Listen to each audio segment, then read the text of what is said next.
This is the most extravagant man you've ever seen. He poured tens of thousands of dollars worth of wine into an inflatable pool, then laid in it, drinking and soaking. A swimming pool built at a cost of millions of dollars, and he uses it as a latrine on which to urinate and defecate. But rich guys like that can't even find wives, not even old ladies in swimsuits in magazines. It turns out that he is the last human being on Earth. In 2025, due to the outbreak of an ancient virus, the Earth's population died in large numbers. Slowly Tom realized that he was the only one left in the city, so he drove his RV around the world looking for living humans. Hello?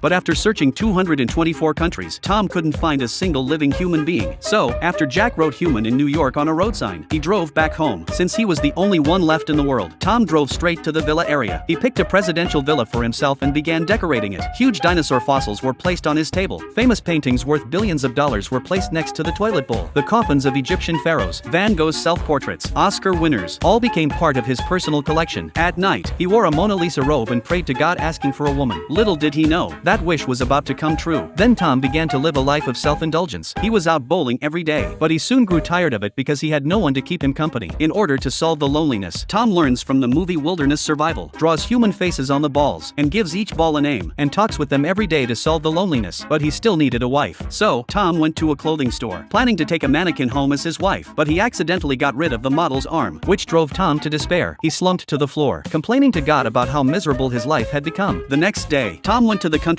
and chose a boulder as his tombstone. He then drove toward the rock, planning to end this boring existence. But just as he was about to crash into the rock, he slammed on the brakes because he saw a thick plume of smoke rising in the distance. Could there be other humans alive besides him? Tom rushed over to the source and, sure enough, he found signs of human life. What's even more exciting is that he saw women's clothes.